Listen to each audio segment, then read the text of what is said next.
Hello, and thank you for joining me in the video. I'm excited to be starting this series. What I'm going to be doing is reviewing the Humble Bundle monthly choice every single month that it comes out, which is on the 7th of each month so far at least. A couple things to go over just before I hop straight into it. I'm going to be reviewing 5 games from each month's offerings. 2 of those games are going to be the big name games, you know, the main ones that they're pushing for the month, the titles that are clearly above the rest of the pack essentially. And then the 3 remaining games for the review are going to be 3 of my pick. I'm going to be playing all of these games for around an hour minimum, or as close to an hour as I can get it. Some of them, even this month, I wasn't able to last a full hour with. That's just how bad they were. So we'll kind of go over that as it goes. These are going to be my initial impressions, not the full or in-depth review for the game, and by all means it's not a review coming from someone who's played the entirety of it or has that perspective. So if you have played these games yourself and you like them more than I do, or you dislike them more than I do, keep that in mind. Let me know down in the comments though if you disagree, of course. So the other thing to mention is that the reviews and the price, so the reviews specifically are going to be from Steam, and the price is going to be in Canadian dollars unless otherwise specified. And then the final ratings that I give the game, they're going to be how much I enjoyed it with my first impressions, not an overall rating. Kind of like I mentioned, it's not an in-depth review, so I'm not going to be able to give an in-depth rating, obviously, with that in mind. So the other and final thing to mention is that the spoilers for the game should be very minimal, considering this is just going to be the first hour of gameplay for each game. So let's go ahead and hop right into it with our number 1 spot.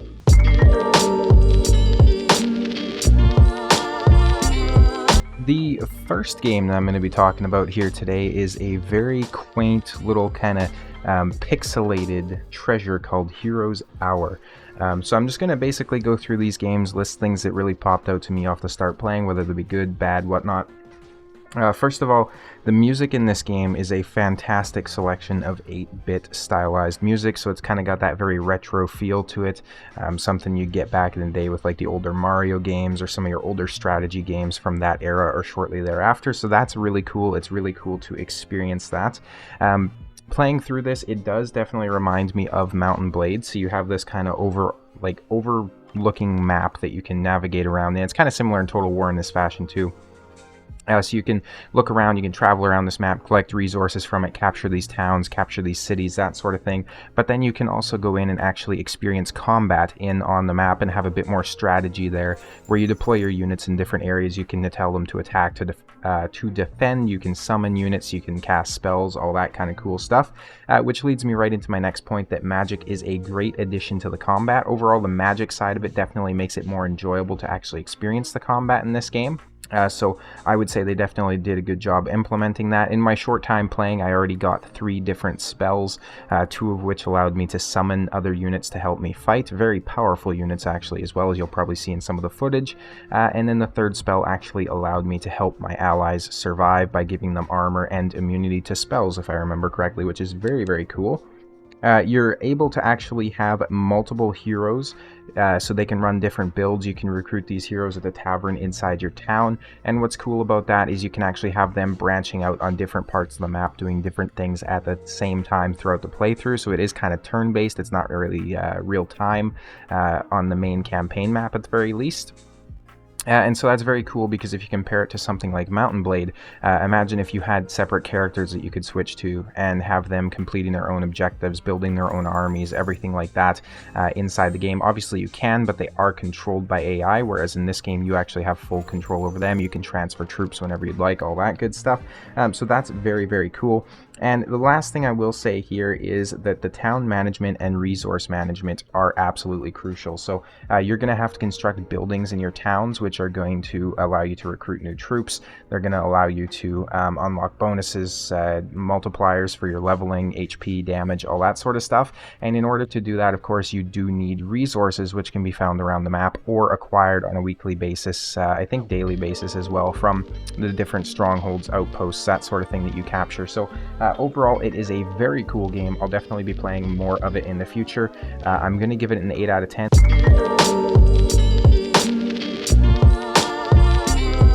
Next up, in the number 2 spot, we have Monster Crown, which you can probably tell immediately is kind of toting itself to be a knockoff Pokemon, a Pokemon from Wish.com, if you will.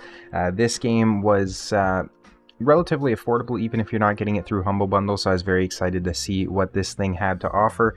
As soon as I booted it up, the first thing I noticed is that the main menu is an absolute mess. It just looked extremely low budget, unprofessional, and like there wasn't much time put in. And that's kind of further emphasized by the fact that there's no mouse input until you go to your control settings, in which case you do have mouse inputs, you can click on things, so it's overall just not even consistent with the input that it wants to take.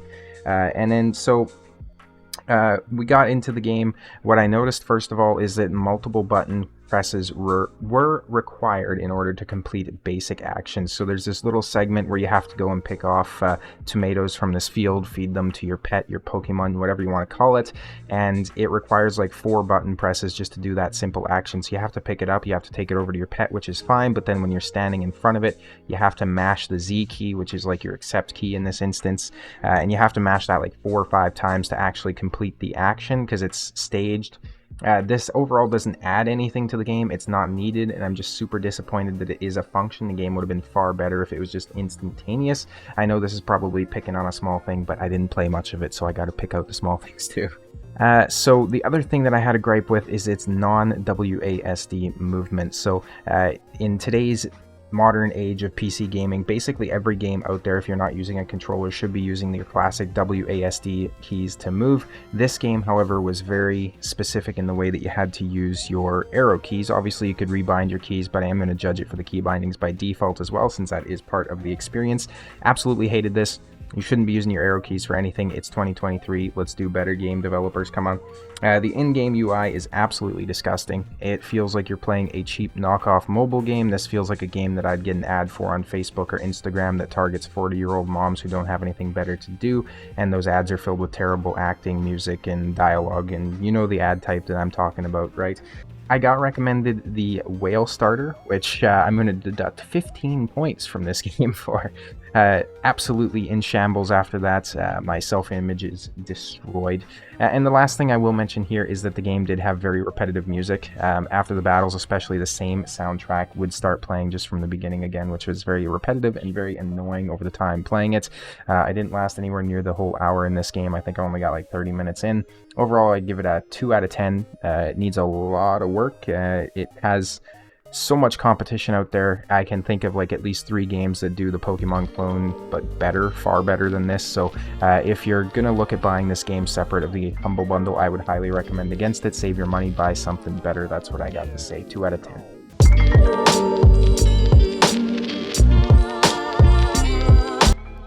Third on the list, we're going to have the game that I was perhaps foolishly the most excited for. This is going to be Edge of Eternity, and I got a lot to say about this one. So we'll just start off simple here. The in-game cursor doesn't actually function, and it's not lined up with your actual mouse, which functions as your cursor. So when you're trying to select something in-game, the cursor is just misleading you, and then constantly your actual mouse is flashing over top. So not only can you not point where you want to go with the cursor doesn't actually do anything, and then the mouse showing over top and it's flashing and giving me a seizure. Just overall not a good experience. The HUD in this game is very basic. There's not a whole lot to it. It just looks very rudimentary. It looks very like kind of Unity development in the early 2010s. I don't know when Unity came out. That might be a bad example. I don't know. The game feels old. It feels dated. It feels like it should have came out like early 2000s, early 2010s, that sort of thing. I don't think... when did this release? I don't know. Too late. It missed its chance by like 10 years.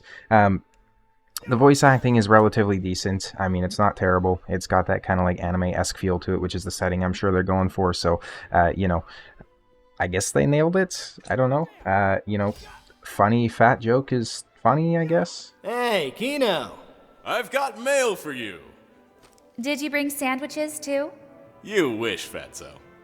On top of that, I guess, never mind what I said about the voice acting. Here's an example of it. No time to lose. Protect the supplicant. I'll be right behind you. Okay. Come with me. The combat appears to be very basic. I will say, however, this game does have great music. A bit of a downside to that, though, we're kind of flip-flopping between good and bad here. The first enemy takes a very long time to actually fight and defeat. I was doing it on manual for probably like 3 minutes, and then I just gave up, and I put it on auto, and it took like 5 minutes more, so it was like an 8-minute fight, and it wasn't even really a boss, it was just a large enemy. It was crazy. The combat audio is very repetitive. Whenever you do the basic skill on any of your heroes, champions, whatever they might be called, it basically always plays the same audio. Same thing even for special skills. There's no variance to the audio. It's just somebody grunting or somebody screaming or something slicing, but it's not like variances of those. It's basically just the same sound, just it'll play one of the three. The animations are very stiff. They're not very lifelike. It just feels very low budget, which I'm sure it probably was in all honesty, so I can't really say too much about it. The auto combat AI is very questionable. I had instances where they clearly should have targeted somebody who was charging up to attack them, but they chose not to and attacked somebody else, and then took damage from the person that was charging up because they didn't interrupt it like they should have if it was on auto and it was a good AI, you know what I was saying? And I don't want to have to manual in this game because it was honestly pretty shit.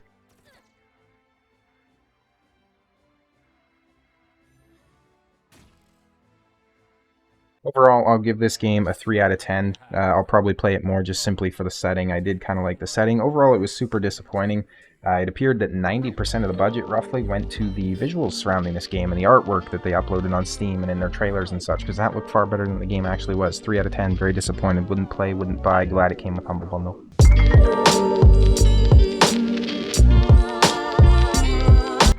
And now it seems we start to get to the truly good titles from this month's Humble Bundle. So if you've been watching so far, you might be under the impression that, 2 out of 3 of the games on Humble Bundle aren't even worth it. Why would you end up paying for it? That sort of thing. Well, this is why. This is Jurassic World Evolution 2.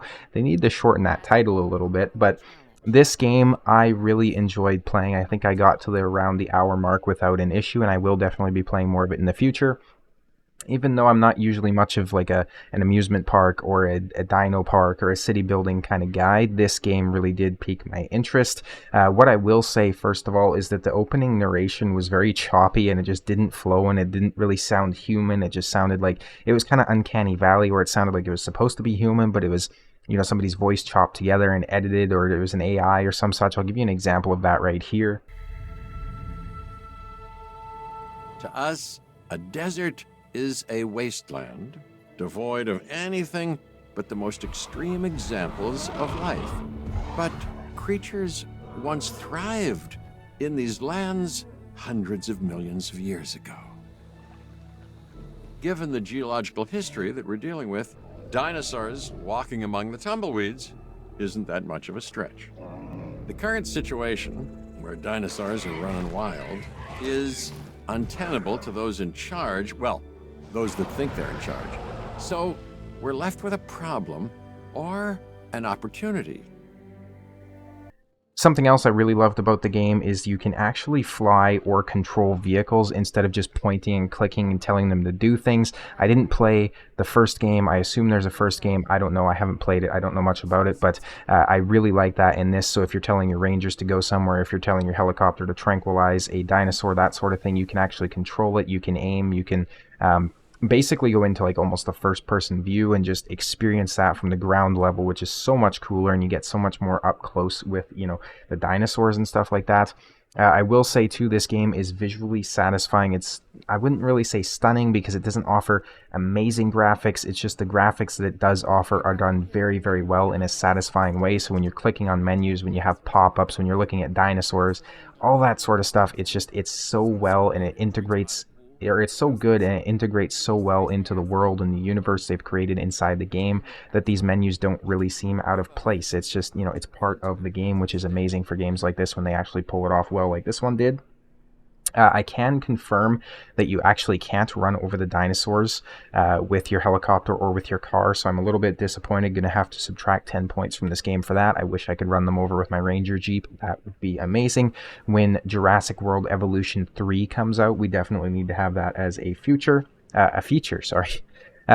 What I want to say as well is this game has absolutely beautiful and relaxing music. I did enable a mode which turns off the licensed music if you're a streamer, YouTuber, that sort of thing. So big thank you to the game devs for including that. And if this is how good that the license-free music is, I can only imagine with licensed music how good that must be. So I'm definitely going to have to play this with the proper music enabled at some point and just experience that. I'd highly recommend you do the same. This was some of the best music I've heard from a game of this sort in quite some time.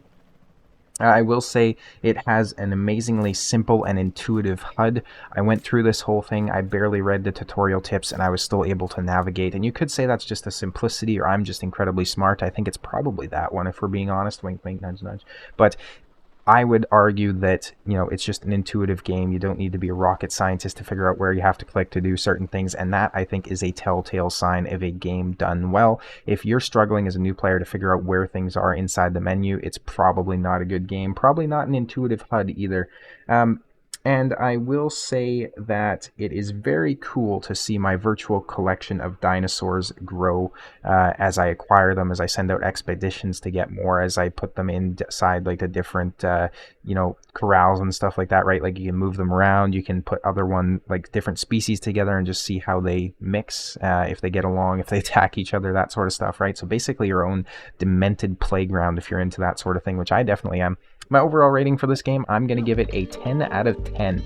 This was absolutely fantastic. I enjoyed myself. I enjoyed the hour roughly that I spent in the game, and I will definitely be going back to it, and that's how I know that it was a good game.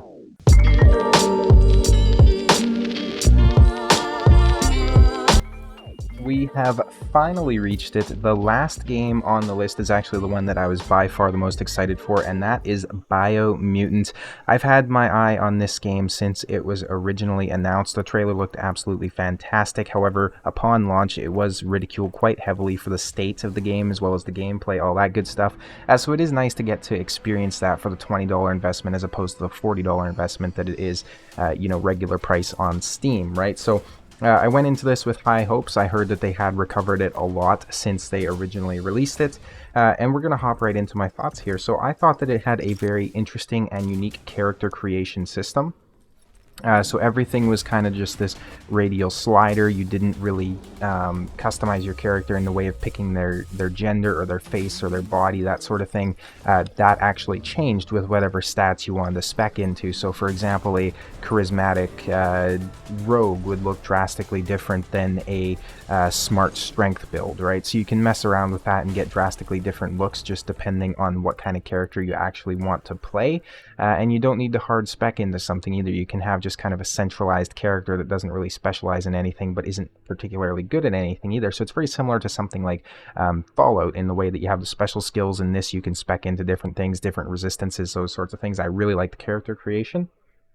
I do think that the intro sequence was very choppy and visually buggy, so when you're going through the cutscenes and stuff like that in the initial tutorial, it would kind of just suck you in. There was no fade to black, it was just you're walking, you're scooped up, your game freezes for a second, and then you're in a cutscene.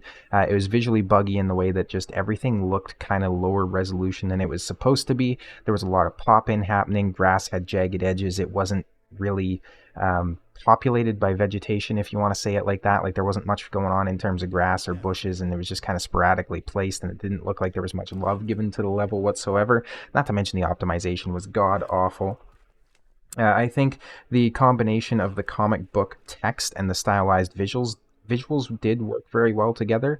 So you had this kind of like almost like a cartoon-esque, photorealistic-esque type thing going on for the main visuals, and then you had some comic book looking text for the damage numbers and, telling you need to reload and all those sorts of things. I thought those worked very, very well.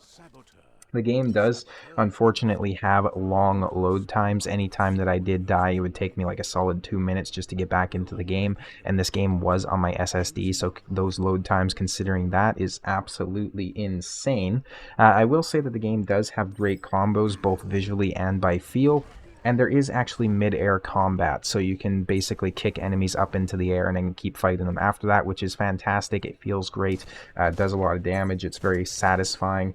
There are hidden chests early on, which does promote exploration as well, which is great. When games kind of incentivize you to do that early on, I think they're setting it up for great things. If you're incentivized to explore every little nook and cranny, for me at least, I'm going to enjoy doing that a lot more if I know there's the potential of a reward there, instead of just, oh, hey, you know, this rock looks kind of cool compared to the rest of the rocks, I guess. You know what I'm saying? It has very simplistic puzzles, which basically consist of rotating these kind of thimbles, I guess if you want to call them that, into a certain sequence within a certain amount of moves. It's not complicated stuff. You don't have to be too smart to do it. I'm obviously going to play through this now and struggle with some of the puzzles. That's coming my way. I can just feel it. I did kind of like this, but at the same time I didn't. I wish they were a bit more challenging, but it was just the intro sequence. I can see why they kept it simple. I'm sure it gets complicated later on. So there are actually characters that can speak other languages in the game too, and instead of just putting subtitles for them, they actually have the narrator translate for you, which is kind of interesting. It does certainly slow the game down though. You don't really want to skip dialogue, which is a good thing I suppose, because you're just very curious what they're saying. You can't really get an overall gist of it based on the tonality of the conversation, because you're kind of just staring at them while the narrator talks. Which overall I would say I probably do like. For this game, I am going to give it an 8 out of 10. More fluidity would go a long way, both in the combat combos as well as in, obviously, the cutscene transitions, the level transitions, stuff like that. It's very choppy is just the feeling for it. I wish it was a little bit better in that regard. I did notice a little bit of input latency as well when it came to the combos and the button presses and stuff like that, so I hope that's something that can be worked on, especially since Humble Bundle's probably going to do wonders now releasing this game. I imagine there's going to be a lot more people playing it. Real quick, thank you guys so much for watching the video, and I'll see you next time.